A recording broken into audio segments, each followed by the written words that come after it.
Hello, Squirrel Tribe 2.0. It is Monday, my dudes. Listen, we're doing a video today instead of Mimosa Monday for a couple reasons. One, as you can tell, I am wearing my C-bands, which help with nausea and motion sickness and things like that. I woke up this morning to pee. Okay, let me give you a little TMI to begin with, and then we'll jump into a whole bunch of other stuff and some very important stuff, actually, side note. I woke up at like 1 something to go use the bathroom because I drank too much water before bed. I'm 42, I should know better, and yet I keep doing it. Drank a lot of water before bed, woke up at 1 something, perfectly fine, went to the bathroom, came back, woke up again, probably around 5, and I threw the covers back like normal, and I flung my legs out and stood up, and when I tell you the entire world tilted, I was like, oh, I'm glad there's a wall here. I had to hold it for a second, and I was like, yeah, this isn't gonna work out well. My brain's going, don't throw up on the carpet, also don't pass out, maybe just sit back down on the bed. So I sat down on the edge of the bed and I'm sitting there and technically we have a bathroom in our bedroom, but I always leave and go to the guest bathroom or my daughter's bathroom in the hallway, just in case, because ladies, y'all know sometimes when you go to pee, sometimes it's a little toot, a little fart, if you will. And I didn't want to do that and wake him up and then him be like, really, that's what we're doing tonight? And I'd have to be like, well, you know, sleep harder. I don't know. So I was going to my daughter's bathroom, and instead I sat on the edge of the bed and I was like, no, we're just going to use this one right here. And I did that thing where, you know, you're a drunk toddler and you're holding on to everything, walking into the bathroom. I turn the light on, everything's fine. I don't have a headache or anything like that, right? But I go pee and then I go back out to lay down, and I lay down for maybe all of 4 minutes. And I'm like propped up laying down. I'm like, well, maybe my head's sinusy, maybe it's something like that. So I was like, let me just lay kind of propped up, and I laid down, and then out of nowhere, my stomach was like, hey, you should go just make your way to the other bathroom anyway, you know, man up and do it and go to that bathroom because it could get a little rowdy.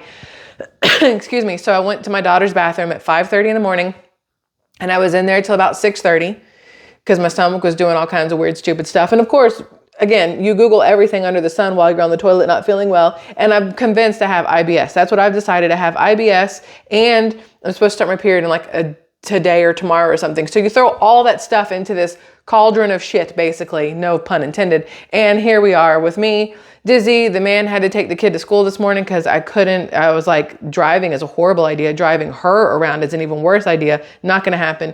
So I was out on the couch when the man got up this morning, and I'm just sitting there in a corner with a blanket on me, a sweatshirt pulled up over my head, sweatpants on, everything, like I was freezing. Even though earlier when I was in our bathroom to pee, I got so hot I took my sweatshirt off and I was like doing that naked pee thing again. And then by the time I got back in bed, I was fine, but then I was cold, so I had all the covers over me. I don't even know what's happening. So he took her to school this morning, and the good news is she and I were supposed to listen to music on the way to school, and I felt bad that I didn't get to with her, so I sent her a text. I'm like, I'm sorry. She goes, I understand. It's okay. I hope you feel better. And then the man dropped her off, and he sends me a message. She goes, don't worry. She got out of the car laughing. She's in a good mood. So then she sends me a text, and her dad had kind of made fun of one of the boys that my daughter's not a fan of. And so it started her day off well, I guess, because her dad called the kid, said he looked like a doofus from the 50s, something like that. I don't know exactly what words were used, but so she started her day off well. Makes me happy, right? So here I am with these on. I had some carbs this morning instead of protein. I ate a piece of bread and I had some Cheerios, even though Cheerios sometimes make my stomach hurt. I don't know, but I had some Cheerios and perfectly fine. The man fixed me a hot tea. And so I feel more human right now, better. So we're able to stand up here and do this and move around and not want to, right? So, that's that. But, we're not doing a live stream later because we have a thing to do for the kids' school. Right after she gets out of school, we have another school thing to do, and the kid takes precedence over everybody and everything. And I know you guys will understand because a lot of you are parents and you also know how I am with the kids. So thank you for understanding the no live stream today. We'll try for tomorrow, hopefully. But there's a couple things I want to show you guys, but I came across this article and I really wanted to talk about this. Can y'all see that, what that says? I haven't read the article yet. I wanted this to be something we do together, like a friends learning something, or, you know, family learning something together. But according to this, a new breast cancer device could save 12 million annually, improving survival rate up to 98%. I mean, I'm not going to lie. When you see a headline like that, your hopes skyrocket and shoot through the roof, because I know so many women who have been affected by breast cancer, who are currently affected by breast cancer, who will be affected by breast cancer. I know of at least 4 women. Hold on, I'm thinking of the names. Nicole, Jessica, Natasha.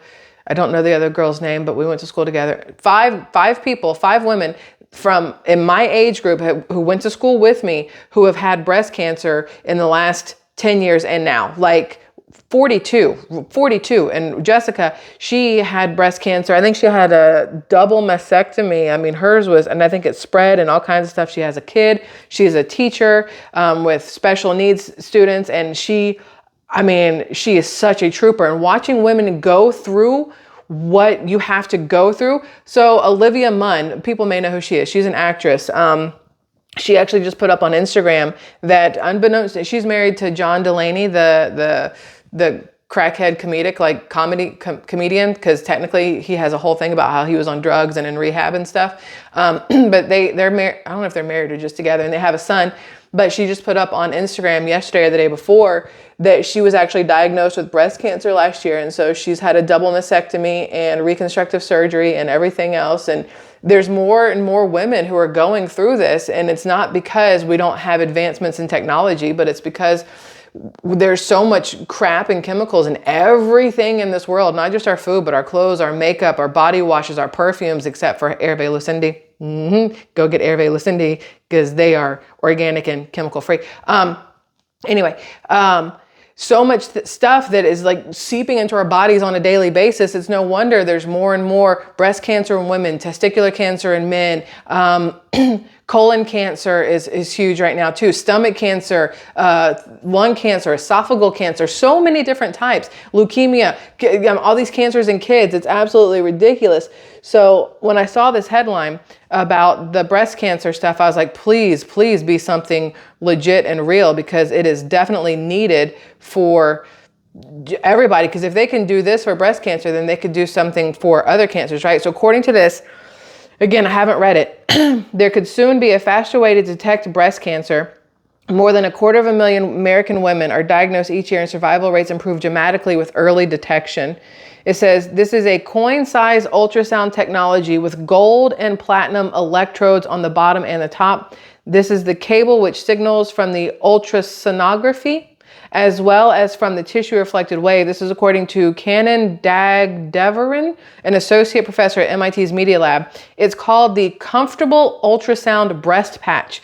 It's a lightweight plastic web that goes over a bra. It has 6 slots, which allow a small ultrasound device to take 360-degree images. So, your bra. So instead of having to stick your boobs in something and smash them this way and smash them that way, they're saying that it goes over your bra, meaning you don't have to get tatas out, and it would go over it. So I picture just like a second bra on top of your regular bra with 6 slots. So, 1, 2, 3, 4, 5, 6, something like that, I guess. And it's 360-degree images. So then you would need something back here, right? To get 360, you'd have to have some of the things in the back of it too. So some in the front, I'm guessing in the side. So maybe like 2, 4, 6, like that. So you can get 360-degree images. You can wear it while you are sipping your coffee or water, and you will be able to monitor your breast tissue with no discomfort. This person, Dagdevarin, invented the device. Its initial application will be for women who are at high risk for breast cancer. We can only imagine, we can only have mammography, such a hard word to say, every 2 years because it is radioactive technology and the risk over benefit is quite high, which is why a lot of people say, don't get a mammogram unless you feel something, unless you're high risk, unless whatever else, or you're over a certain age. But it's so hard to listen to that because so many more women are getting breast cancer younger and younger and younger. I know people who got it in their late 20s, early 30s, and now at 42 are getting it and everything else. And it used to be you didn't really need mammograms until you hit 50. Then they dropped it to 45. Then they dropped it to 40. And then they're saying, well, if anybody in your family's had it, you need to start like in your 30s. But mammograms are so radioactive. A lot of people don't trust it, don't want to do it. They're saying that's why more and more women are getting breast cancer, is because more and more women are being convinced to go get these mammograms, which then in turn causes the cancer. And it's this weird back and forth cycle of like, is that the case or not? So I have implants. Y'all know that. I'm trying to lose weight so I can get these things taken out because that's probably not going to help me in my staying away from breast cancer, right? So I want to get these out. I don't like them. I feel like they probably, contribute a lot to when I feel bad or whatever else. And they're heavy, right? And there's a lot of scarring in the right one we've talked about before. I have a whole video. This one is hard. This one is not, because there's a bunch of scarring happening in here. So I want to get them out. But in order to do so, I need to first have some sort of mammogram. And when I say mammogram, I'm thinking of the ultrasound type. I always clump them all together because to me it's all one thing, because they're all breast related. But I need to go get an ultrasound to make sure that there's nothing else going on in here, so I can go get these removed, all the scar tissue and everything else gone, right? But I'm also scared to go do that because I am scared that something would come back positive. And then what happens? I don't know. I'm like, would I rather not know and just continue on with life? Or would you rather know and then have to make those decisions? But if you don't know, then it's too late to make those decisions. It's such a thing. And when you're terrified of stuff like that, it makes it harder to make those decisions, right? So for this, 55% of low breast density women are diagnosed with interval cancer. It says by the time high-risk women are diagnosed with breast cancer, it's already too late. That means it's diagnosed between mammograms, and for half of those women, the disease has already advanced to a later stage. That pushes survival rates down to around 20%. This technology will be able to let you know if there's a question mark or if there's an anomaly in your breast tissue. With this technology that we offer, we will be providing a survival rate up to 98%, which is quite remarkable. Applications for this approach go far beyond breast cancer. Like I was saying, I mean, if you can 360 a boob with just a little thing, you can 360 a nutsack. You know what I mean? Not to be like vulgar or whatnot. What do we call testicles? Nutsack, whatever. Same thing. Tea bag, fun bag, I don't know, whatever y'all want to call it. This technology can also be adopted to other types of deep organ or deep tissue imaging, all the way from pancreatic cancer to prostate cancer. The motivation behind the device was the death of a beloved aunt who was diagnosed with breast cancer at 49. Right after diagnosis, she could only survive 6 months. By her bedside, the guy Dagdervin sketched out her idea for a better way to monitor breast health. Oh, it's a her. I thought it was a guy. It's a her. That idea for me at that moment was to relax and cover my aunt and give her the hope for the future that she could survive. We could use this technology for later. However, she could not survive, but this technology hopefully will help many women like her. The developers of this technology estimate it could save 12 million lives around the world annually. They're currently conducting human trials to get the FDA approval. So this is pre-FDA approval. Excuse me. Hopefully, this is something that can pass FDA. If the FDA will approve cigarettes, I don't see why they shouldn't approve this, although we all know how I feel. I've talked about it before here and on SquirrelTribe, the news channel, how I feel about the government, and they would much rather keep you sick because there's more money in it than there is in curing you. And this sounds like a way to not get sick, and that takes money out of their pockets. So if this does work and they do approve it, this is going to cost a freaking arm and a leg in order to get it done, because they have to make their money up somewhere. And if they're not going to make it up with giving you chemotherapy, they're going to make it up here with detecting breast cancer ahead of time and your survival. So that's how I feel about hospitals and things like that, in case you didn't know. So today, I want to talk to you guys about this. I'm super excited about this. So I've been looking for other gym pants that were not Lululemon or the ones I ordered from Costco and Sam's Club, the different kinds. I wanted to try something different. And I'd seen these on a lot of the Instagram models or workout girls, right? I try not to focus on the Instagram models, the ones who are just there to take their pictures. You know, whatever, that's not me. I want the ones who are like in there lifting and doing things. I want to see how the pants move. I want to see, you know, that they put in work and whatnot. So I try to look at the channels or the pages on Instagram that it's actual workouts, not just posing in front of a mirror looking cute. So when I saw these, I decided to order them. Okay, here's why. Because they don't have a seam in the front. So in theory, they don't have a camel toe divider, basically what it is. You know, sometimes you get those seams in the front, and Lululemon, I love them. They're so comfortable. But if I try to pull them up too high, like they start to move down and I pull them up too high, you got split valley. You got to be real careful, which is also, I've told you ladies, why I invest heavily in panty liners to just stop that from happening, right? So these have their seamless crotch. And those to me have always been scarier. I'm like, how do you hide anything there? Like, every time I see women wearing these in videos, I'm like, are you wearing underwear? But if you're not wearing underwear, do they make like female cups? Like, how can you not see anything. I don't know where anything has started, stopped, split, not done anything. Like, how is this working? I don't understand how that works. I know Khloe Kardashian could never wear these because that woman, she's got a whole camel in her pants, not just the toe. So these I'm really excited about. I'm gonna open them up right now with you guys. I'm excited because I got them for $14.99.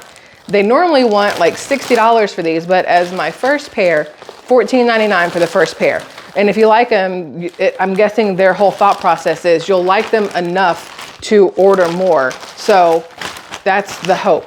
So I ordered these. They were $14.99, and I ordered pants and I ordered a pair of shorts because I need shorts lately. Now, what I did not realize when I ordered these, the shorts especially, is that they are textured in a lot of the places. Are these the shorts or the pants? But I saw this girl at my gym wearing them, and I realized that she was wearing the exact same ones I had just ordered, and I was super excited because I couldn't see anything in her crotch. And I know that's the weirdest thing. I'm sitting there like staring at this woman's crotch and her ass crack and everything else. Because that's the other thing. When the butt has no seam, I'm like, then you have to worry about your butt just looking like a diaper, like, because there's nothing to divide the cheeks. That cheek divide sometimes gives that definition that you need. When you have no seams, there's no divide. So you better not have a lumpy diaper butt, or else it's going to be extra noticeable.